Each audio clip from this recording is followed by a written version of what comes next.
उसकी तफ्तीश में हमारे सामने आया कि जो फर्स्ट मर्डर था, उस फर्स्ट मर्डर के तफ्तीश में हमने विटनेसेस को जब बुलाना शुरू किया तो आरोपियों तक पहुंचने के लिए पुलिस को पहला फर्स्ट ये एफआईआर होने के बाद फर्स्ट एफआईआर 13 जनवरी को हुआ। उसे ये इन्वेस्टिगेशन में ये बात सामने आई। 30 तारीख को 30 जनवरी को हमने ये ऑफेंस रजिस्टर करवाया। Thank you sir. एकाच्या मागे हे कमांडेबल आहे। काही वेळेला काय असतं की बाबा एक मर्डर झाला, इन्व्हेस्टिगेशन जाऊ द्या, पण त्याच्यामध्ये एक फक्त एक सेंटेन्स मिळाला, फक्त एक स्टेटमेंट मिळालं, तेवढंच फक्त। उसने तो 5000 रुपये भाई तुम्हारा हो गया, इंटरेस्ट उसमें ज्यादा है। वही मेन फैक्टर सर, हम लोग का मेन वही है। इलेक्ट्रॉनिक में भी चलते हैं। एक मिनट। हाँ वहाँ पे बोला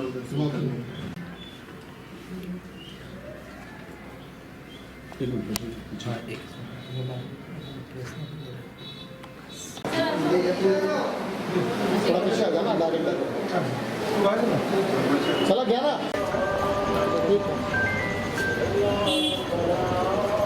संभालो पीछे।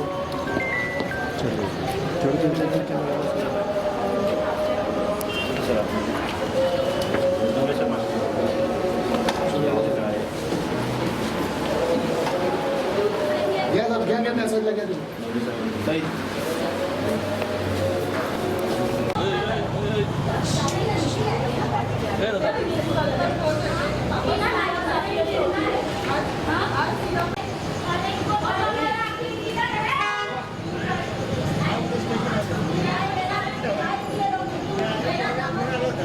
एक मामला सामने आया है जिसमें 2 हत्याएं, एक हत्या पहली हुई थी और उसको लेकर ही दूसरी हत्या सामने आई है।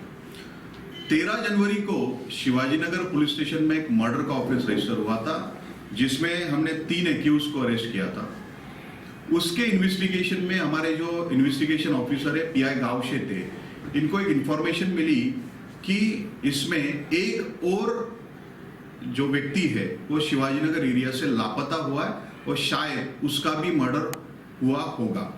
इस सिलसिले में हमने विटनेसेस और जो एक्यूज्ड है इनके तरफ हमने इंट्रोगेट किया और इंट्रोगेशन में हमको ऐसा सामने आया कि जो मेन एक्यूज था नफीस, जिसको कक्की कहते हैं, नफीस खान, और उसके साथ वाला एक्यूज मोहम्मद साकिर सैद, जिसको जस्टिन कहते हैं, इन 2 एक्यूज ने और 2 एक्यूज के साथ में मिलके उनके पास में रहने वाला जो ऑटो ड्राइवर करके वहां पे वो काम करता था, उसका नाम था कबीर करीमुल्ला इद्रिसी उर्फ पापा। इस पापा नामक व्यक्ति का मर्डर किया। जो मर्डर का रीजन था वो रीजन था कि पापा ने मेन एक्यूज कक्की से कुछ पैसे लोन पे लिए थे, जो वो रीपे नहीं कर पा रहा था, तो वो वहां से भाग निकला था। तो उसको पकड़ के इन लोगों ने उसको मारा और उसका मर्डर करके बॉडी डंप की थी। इस सिलसिले में अब तक हमने 2 लोगों को अरेस्ट किया है, जिसमें इमरान अहमद उर्फ इम्मो और आतिक अरीफ मेमन, ये 2 एक्यूज हमने आज अरेस्ट किए। इनको पीसीआर में लिया और 8 फरवरी तक 9 दिन की हमको पीसीआर मिली है। साथ में जो 2 मेन एक्यूज्ड है वो पिछले मर्डर के ऑफेंस में अभी जुडिशियल कस्टडी में है, तो उनका भी हम पुलिस कस्टडी रिमांड लेने के लिए प्रोसीजर किए हैं। ये जो ऑफेंस है इसमें 4th एक्यूज अतीक अरीफ मेमन, ये विक्टिम पापा का रिश्तेदार है। उसको मेन एक्यूज ने लालच दिया था कि पापा को कहीं तो भी बुलाओ और वहां पे बुला के हमको इसके बारे में इंफॉर्मेशन देना, तो इसके बदले में उनको 5000 रुपए दिया जाएगा। तो मेन एक्यूज ने इस रिश्तेदार को 5000 रुपए इस सिलसिले में दिए भी और इस रिश्तेदार ने उस एक्यूज को उनको हैंडओवर किया। साथ में ये इंफॉर्मेशन पुलिस से और फैमिली मेंबर से भी उसने वहां शेयर नहीं की और उसके बारे में बताया भी नहीं था। तो इस सिलसिले में हमारे इन्वेस्टिगेशन टीम ने एक लीड मिला, उस लीड से एक इम्पोर्टेंट ऐसा जो मिसिंग था उसके बारे में मर्डर का ऑफेंस रजिस्टर करते हुए ये 2 एक्यूज को अरेस्ट करके और 2 एक्यूज को हम रिमांड में लेने वाले हैं। ये जो शिवाजीनगर पुलिस स्टेशन में आईपीसी 302, 364, 120B, 201 और 34 तहत हमने मामला दर्ज किया है और पीआई तांबोड़ी, इसमें हम जो इन्वेस्टिगेशन ऑफिसर है वो आगे की तहकीकात कर रहे हैं। सर इसमें जो 4 आरोपी हैं इनका रोल क्या होता था? जो पैसा देता था और जो 3 थे वो पैसा निकालने का काम करते थे, किस तरीके का रोल था इनका? इसमें जो नफीस उर्फ कक्की शराफत खान करके जो मेन एक्यूज है, इसके 8 ऑटो रिक्शा है जो रिक्शा वो भाड़े से चलाने के लिए देता है। साथ में जो ड्राइवर्स है उनको अगर जरूरत पड़ती है तो पैसे की मदद करता है, लेकिन उस पैसे की मदद के बदले में उनसे ज़्यादा पैसे ऐंठता है। तो अगर पैसे नहीं दे पाते हैं तो उसमें वो ड्राइवर्स वहाँ से भाग निकलते, और जैसे भाग निकलते उनको पकड़ के ये ऐसे इस तरीके से उनको मारापीटी करता था। तो साथ वाले जो एक्यूज है वो भी उसके साथ में उसकी रिक्शा ड्राइव करते हैं और ऐसे क्राइम में उसको साथ देते हैं। तो पिछले ऑफेंस में हमारे 3 एक्यूज थे, 3 में से 2 एक्यूज इस ऑफेंस में भी है। सर मारने के लिए क्या कोई वेपन और हथियार का इस्तेमाल हुआ है इसमें? इसमें मारापीटी करते वक्त रॉड का इस्तेमाल किया और लातों से और हाथों से भी उनको मुक्के से भी मारा गया। सर में किसी का क्रिमिनल रिकॉर्ड है सर? इसमें जो कक्की करके एक्यूज है उसका एक पहले का मर्डर जो है, इसके अलावा उसको 2019 का एक बॉडी ऑफेंस है और उससे पहले वाला एक बॉडी ऑफेंस है। उसमें एक ऑफिस जो क्रिमिनल उसका प्रीवियस रिकॉर्ड है। तो मारने के बाद बॉडी ये लोगों ने कहाँ फेंकी थी? बॉडी की हम तफ्तीश कर रहे हैं। न्यू बॉम्बे एरिया में बॉडी उन्होंने डंप किया करके बताया, हम बॉडी खोज रहे हैं। और कितने दिन का पीसी लिया है सर? इसमें 9 दिन का पीसी है, 8 फरवरी तक। और तो सब आरोपी अभी फिलहाल कस्टडी में हैं? 2 मिले हैं और 2 को हम जुडिशियल कस्टडी से हमारे कस्टडी में लेंगे। सर एक सवाल ये, जो विक्टिम है इसमें, इनके परिवार वालों को अब तक क्यों नहीं पता कि इसका मर्डर? जी बिल्कुल, इसमें पापा के जो रिश्तेदार है उसकी वाइफ है। वाइफ से हमने इसके बारे में इंफॉर्मेशन मिलने के बाद में पता किया तो उनका कहना था कि वो कक्की के पास गई थी। तो कक्की के पास जाने के बाद उसने बताया था कि वो यहाँ पे उससे अच्छा रिपे नहीं हो पा रहा था, इसलिए उसको अच्छे जॉब के लिए हैदराबाद भेजा है और वो हैदराबाद से मेरा लोन जो है वो रिपे कर रहा है। साथ में विक्टिम के वाइफ ने ये भी बताया कि ये कक्की के पास ही रहता था और बहुत दिन तक घर पे भी नहीं आता था, क्योंकि जो लोन लिया था उसकी वजह से वो उसके कक्की के साथ में ही रहता था। सर ऐसी कितनी रिक्शा इसके पास है और कितने लोगों को अब तक इसने और भी ऐसा पैसा दिया हुआ है? इस सिलसिले में हम शिवाजी नगर एरिया में और खोजबीन कर रहे हैं। साथ में उसकी 8 रिक्शा थी, 8 में से हमने अब तक सभी रिक्शा पुलिस स्टेशन में हमने हिरासत में ली है। तो इस सिलसिले में उनके पास में काम करने वाले सभी ड्राइवर्स के हम स्टेटमेंट्स लेंगे और कोई हरासमेंट और हुआ है क्या इसके बारे में हम तफ्तीश करेंगे। दोघांनी एका अवघड गुन्ह्याची उकल केलेली आहे, ज्यामध्ये एका स्टेटमेंटच्या द्वारे हे संपूर्ण गुन्हा उघड झाला आणि गंभीर बाब अशी आहे की अनधिकृतपणे कर्ज वसुलीच्या प्रकरणात ही हत्या झालेली आहे. काय सांगाल? दिनांक 13 जानेवारीला शिवाजीनगर पोलीस स्टेशनला एक गुन्हा दाखल झालेला होता. तो गुन्हा मर्डरचा गुन्हा दाखल झाला होता. त्याच्यामध्ये आम्ही 3 आरोपींना अटक केलेली होती. या गुन्ह्याच्या तपासामध्ये आम्ही त्यांची 14 दिवसाची पोलीस कस्टडी रिमांड घेतलेली होती.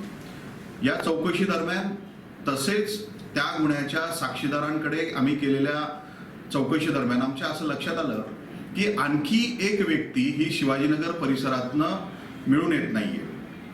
त्याचं नाव मला फक्त पापा म्हणून कळलेलं होतं. मग त्याच्यावर आमचे जे इन्व्हेस्टिगेशन ऑफिसर आहेत पीआय गावशेते यांनी अधिक काम केलं आणि त्या संदर्भात त्या पापा नावाच्या व्यक्तीचे फॅमिली मेंबर्स आम्ही शोधून काढले.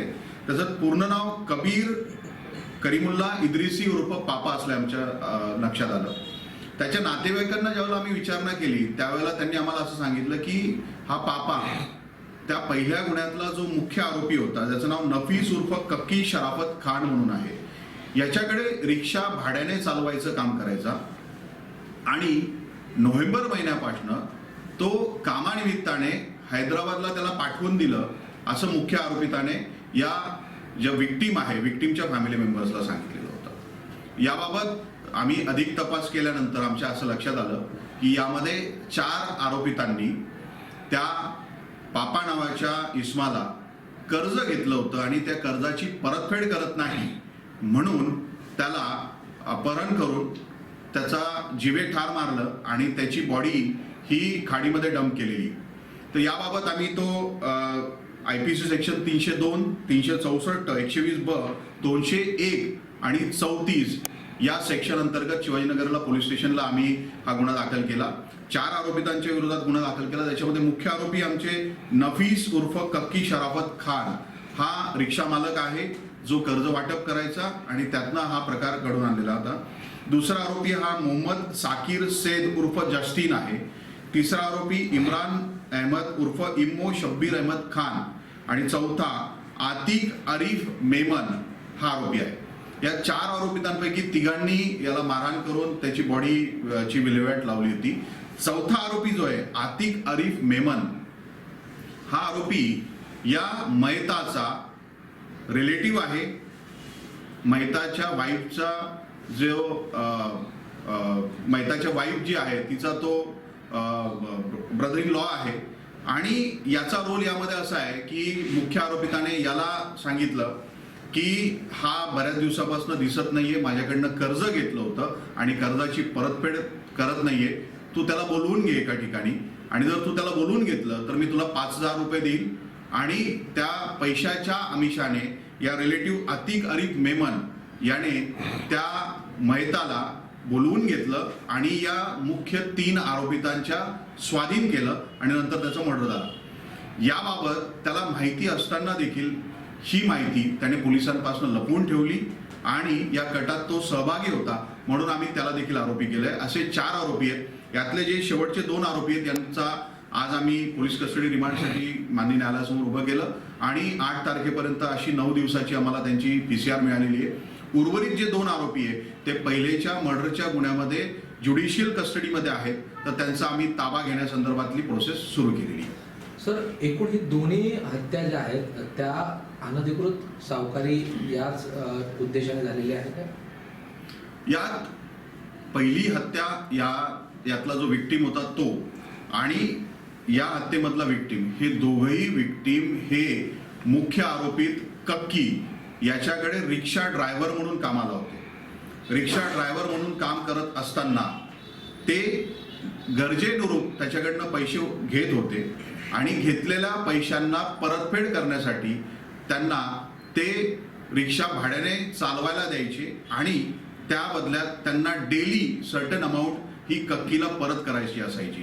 हे गेले कित्येक महिन्यापासून चाललेलं होतं. पैसे परत करू शकत नव्हते म्हणून ते दोघंही आरोपी त्याच्यापासून पळून गेले. मग पळून गेले म्हणून मग त्यांना पकडून त्यानंतर त्यांनी त्यांचा हा खून केलेला आहे. सर, ही हत्या नेमकी कशी झालेली आहे? स्टॅबिंग झाली की छळवणूक करून कशा प्रकारे त्यांची हत्या झाली? यामधला जो विक्टीम होता, विक्टीमला त्यांनी सर्वप्रथम त्याच्या नातेवाईकाच्या माध्यमातून ताब्यात घेतलं. ताब्यात घेऊन रिक्षामध्ये मुंबई आणि आसपासच्या परिसरामध्ये वेगवेगळ्या ठिकाणी नेऊन त्याला मारहाण करण्यात आली आणि 3ऱ्या दिवशी पहाटे त्याची हत्या करण्यात आली आणि त्याची बॉडी डंप करण्यात आली.